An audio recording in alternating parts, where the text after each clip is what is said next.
लेकिन दुर्भाग्य ये है कि चुनाव तो हुए, लेकिन समय सरकार ने अपने हिसाब से चुना। जी, मैंने देखा, अब जब चुनाव घोषित हुए जी, सिर्फ 1.5 महीने का समय मिला। जी, प्रत्याशी हैं श्रीमती राजरानी मल्होत्रा जी, चूँकि उनके जो हस्बैंड हैं वो काफ़ी साल भारतीय जनता पार्टी में थे, चुनाव भी लड़ा था, पूर्व में जिला अध्यक्ष भी थे, तो शायद उस करके उनको टिकट दिया गया। पार्टी ने नहीं बताया कि आपको क्या बताना है, आपका विज़न क्या है। जी, जी। पार्टी ने नहीं बताया कि आप किन मुद्दों पे चुनाव लड़ रहे हैं। नहीं, नहीं। तो बहुत बड़ी बात बोलने जा रहा हूँ, भारतीय जनता पार्टी के कार्यकर्ता, भारतीय जनता पार्टी के पदाधिकारी, भारतीय जनता पार्टी के नेतागण ये जानते हैं टिकट वितरण सही नहीं है।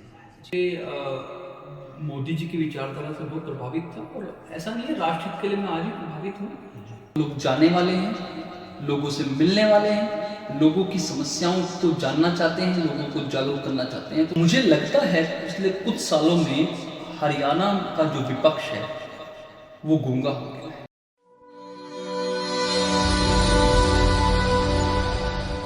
कल चुनाव है, चुनावों का जो शोर है, प्रचार कल खत्म हो चुका है।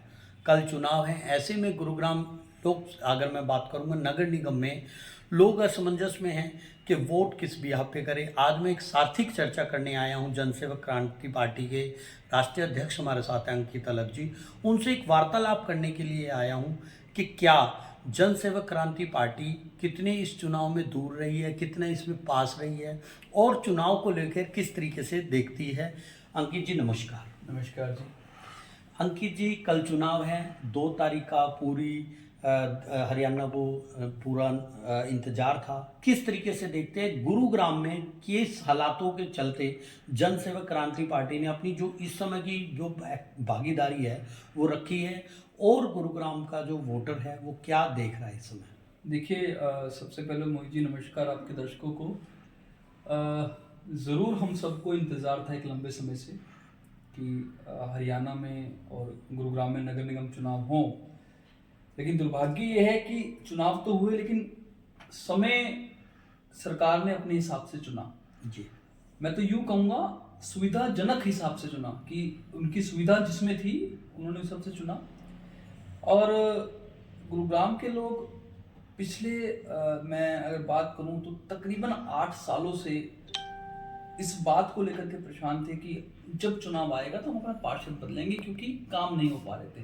जी, चाहे वो पीने के पानी को लेकर के हों, चाहे सीवरेज की समस्या को लेकर के हों, चाहे कूड़े को लेकर के हों, और ये सारी की सारी समस्याएं पिछले 8 सालों से ज्यों की त्यों हैं। जी, मेयर साहिबा भी रही, उनके कार्यकाल में भी कुछ बदलाव नहीं आया। तो लोगों की एक उम्मीद थी, एक आशा थी कि अब चुनाव होंगे तो अपने पसंदीदा व्यक्ति को चुनेंगे। जी, तो मैंने देखा, अब जब चुनाव घोषित हुए जी, सिर्फ 1.5 महीने का समय मिला, जी, और ऊपर से दुर्भाग्य ये कि जो मेयर का चुनाव था उसमें सीट को महिला आरक्षित किया गया, जी, कोई दिक्कत नहीं है।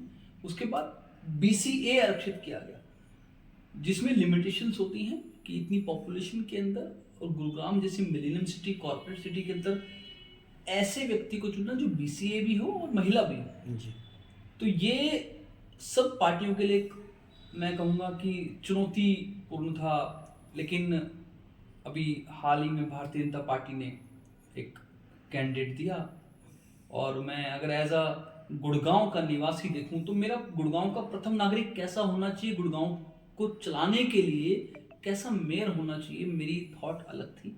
जब उन्होंने चुना, मैं जो हमारी मेयर प्रत्याशी हैं श्रीमती राजरानी मल्होत्रा जी, चूँकि उनके जो हस्बैंड हैं वो काफ़ी साल भारतीय जनता पार्टी में थे, चुनाव भी लड़ा था, और पूर्व में जिला अध्यक्ष भी थे, तो शायद उस करके उनको टिकट दिया गया। लेकिन मैं समझता हूँ वो व्यक्तिगत रूप से बहुत अच्छी हैं, शायद वो डिजर्व नहीं करती, ये गुरुग्राम डिजर्व नहीं करता कि ऐसे तरह का व्यक्ति मेयर प्रत्याशी बने। जी, ऐसे में जो दूसरा दल था कांग्रेस, उन्होंने भी एक ऐसा दाव खेला कि 10 साल जो पूर्व में पार्षद रही श्रीमती सीमा पहुंचा जी, व्यक्तिगत रूप से मैं उनको पसंद करता हूँ, लेकिन वो जिस दल से हैं, तो मैं ये देख रहा हूँ कि वो दल हमेशा से पिछले 20 सालों में जो उनका ग्राफ रहा है, उनकी कार्यशैली रही है, जो उनकी नीतियाँ रही हैं, मैं उनसे प्रभावित नहीं हूँ, क्योंकि मैं सही को सही, गलत को गलत कहते आया हूँ। और आपका बहुत अच्छा सवाल था कि जन सेवक क्रांति पार्टी ने इस चुनाव में दूरी बनाई है, पास रहे। देखिए, हमने कोई दूरी नहीं बनाई, हम बिल्कुल पास हैं। इसमें व्यक्ति की छवि देखी जाती है, इसमें देखा जाता है कि व्यक्ति का स्वभाव कैसा है, व्यक्ति अपने क्षेत्र में कितने सक्रिय है, कि वो अधिकारियों से बात करने में सक्षम है अपने क्षेत्र के लिए। लोकल चुनाव होता है, जो मेयर का चुनाव होता है, उसमें तो उनको एक अच्छा उम्मीदवार देना चाहिए, ताकि गुड़गांव वासियों को कम से कम इस बात का तो गर्व हो, क्योंकि कहा जाता है जो मेयर होता है वो प्रथम नागरिक होता है। जी। और मैंने उनके कई वीडियो देखे, शायद उनको पार्टी ने नहीं बताया कि आपको क्या बताना है, आपका विजन क्या है। जी जी। पार्टी ने नहीं बताया कि आप किन मुद्दों पे चुनाव लड़ रहे हैं। कहीं ना कहीं जब घोषणा पत्र, अपना संकल्प पत्र भी जारी किया, तो उस कैंडिडेट ने मीडिया के सामने भी खुद नहीं किया, जबकि जो सुभाष बराला जी हैं, उन्होंने ही वो पढ़ के सुनाया। मोहित जी, संकल्प लेना कोई मुश्किल काम नहीं, घोषणा करना कोई मुश्किल काम नहीं है।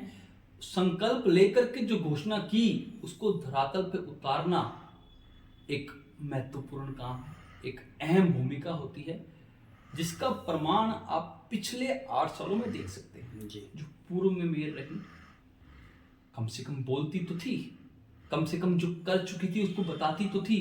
अब हमें तो ये आश्चर्य है, हम मैम से पूछने की भी कोई गलती नहीं, अब उनको तो ला करके पत्र पकड़ा दिया कि आपने कुर्सी पे बैठना है।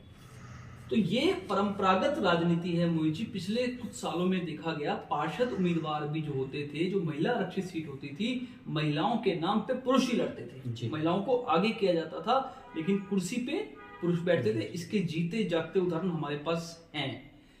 और रही बात चुनाव में किसको वोट डालें, मैं तो आपके चैनल के माध्यम से दर्शकों को ये कहना चाहता हूं, देखिए, अपनी सोच, अपनी समझ लगाएं। आपको 2 उम्मीदवार दिख रहे हैं, आपको लगता है इन दोनों में से कौन योग्य है, कौन ऐसा व्यक्ति है जिसको अनुभव है, कौन ऐसा व्यक्ति है जो रिमोट कंट्रोल से चलेगा, कौन ऐसा व्यक्ति है जो निडर होकर, निर्भीक होकर, साहसी होकर के बहादुरी से सदन में आवाज उठाए, ऐसे व्यक्ति को चुने। और नहीं तो आपको लगता है कि दोनों ही पसंद नहीं आ रहे, तो हमारे देश में चुनाव आयोग ने एक none of the other above जो होता है, नोटा बोलते हैं उसको, वो भी दबा सकते हैं।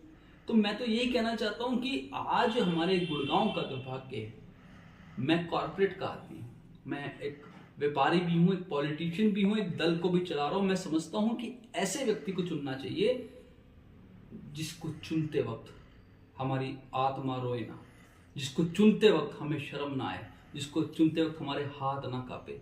लेकिन मजबूरी है, और आज मजबूरी के कारण ही आज भारतीय जनता पार्टी को भी उनको टिकट देनी पड़ी, और मजबूरी के कारण ही आज भारतीय जनता पार्टी के सभी कार्यकर्ताओं को, मैं आपको बता रहा हूं, मैं बहुत बड़ी बात बोलने जा रहा हूं, भारतीय जनता पार्टी के कार्यकर्ता, भारतीय जनता पार्टी के पदाधिकारी, भारतीय जनता पार्टी के नेतागण ये जानते हैं टिकट वितरण सही नहीं हुआ है, क्योंकि इनकी नीति और रीति यही रही है जोड़ तोड़ की।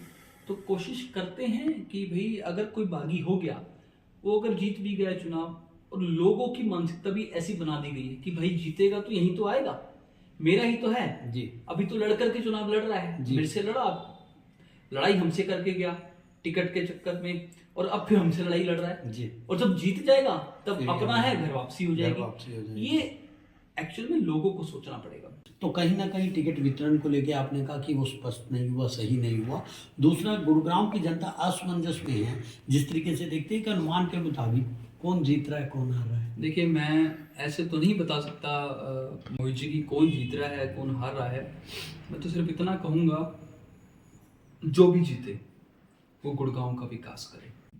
बट आपने जिस तरीके से पकड़ गुरुग्राम की जनता पे बनाई है, वो किसी पहचान के आप मोहताज नहीं हो। आपका एक व्यक्तिगत भी बात करूँ, राजनीतिक सफर भी बात करूँ, आपने बहुत ही शॉर्ट पीरियड में अच्छा बनाए, वो हालात किसी तरीके के आपने परफॉर्म किया, अच्छा बुरा, पर आपकी जो पहचान है, जो आपके अंदर दिल तक पहुँचे हो, वो इससे कोई गलत अतिशयोक्ति नहीं होगी कि जहाँ गुड़गांव की जनता से आप बहुत दूर नहीं हो। नहीं, बिल्कुल सही कहा आपने। देखिए, हमने, आपको पता है मेरी राजनीतिक पृष्ठभूमि नहीं है, लेकिन हाँ, मैं एक समय पे मोदी जी की विचारधारा से बहुत प्रभावित था, और ऐसा नहीं है, राष्ट्र हित के लिए मैं आज भी प्रभावित हूँ। मैं सिर्फ मेरा व्यवस्था परिवर्तन को लेके मेरा एक वो था, और दूसरा मैं चाहता हूँ कि समस्याओं का समाधान हो जी और मेरी आदत है मैं सही को सही गलत को गलत कहता हूँ और यही मेरी विचारधारा भी है। जी दूसरा, आपने हमारी रणनीति के बारे में पूछा। देखिए, हम लोग अभी पिछले 3 साल से जहदोजहद कर रहे थे कि लोगों को जागरूक करना है। जी क्योंकि मेरे को सब ये समझ में आता है कि लोगों को जागरूक होना बहुत जरूरी है, जी लोगों को सवाल पूछना बहुत जरूरी है। और मैंने गुड़गांव से स्टार्ट किया और मैं समझता हूँ गुड़गांव एक कमर्शियल लैंड है, गुरुग्राम राजनीतिक भूमि नहीं है। और मैं शुरू से कहता आ रहा हूँ कि राजनीति में आइए, राजनीति में रुचि लीजिए, राजनीति का शिकार ना बनिए, राजनीति का हिस्सा बनिए। अंकित जी, किस तरीके से अब क्या अपील करेंगे आप गुरुग्राम की जनता से, या अगर मैं हरियाणा की जनता से, जन सेवक क्रांति के राष्ट्रीय अध्यक्ष की?